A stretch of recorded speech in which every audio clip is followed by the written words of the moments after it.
विद्येची माता देवी सरस्वतीला वंदन. मंचावर उपस्थित सर्व अतिथीगण, सर्व शिक्षकवृंद आणि माझे विद्यार्थी मित्रांनो, नमस्कार. माझं नाव जानी तुळशीदास टांगे. मी विनायकराव देशमुख हायस्कूलची विद्यार्थिनी असून वर्ग 11वीत शिकते. विज्ञान संस्कार भारती हा शिबिर 7 दिवसासाठी आयोजित करण्यात आला होता.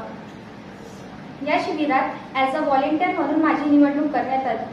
खरं तर मलाही अशा संधीची अपेक्षा होती. या शिबिरात शिकवताना व शिकताना खूप मजा आली. अनेक गोष्टी नवनवीन शिकायला मिळाल्या, त्याबद्दल माहिती मिळाली. 12वी नंतर काय करायचं या शिबिरातून त्या आयडिया मिळाल्या. टीचर्सची बॉन्डिंग खूप छान झाली.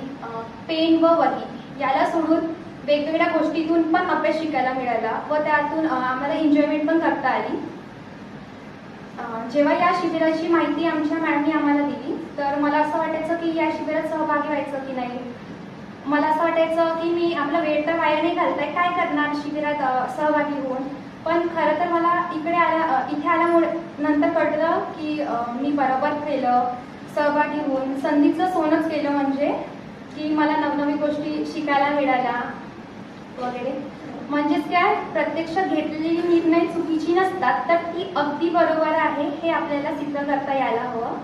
हे मला इथे आल्यानंतर कळलं की मी घेतलेला निर्णय अगदी बरोबर होता. तर विज्ञान संस्कार भारती शिबिरला माझं खूप खूप धन्यवाद आणि माझ्या शाळेला पण की त्यांनी आम्हाला ही अपॉर्च्युनिटी उपलब्ध करून दिली. थँक्यू.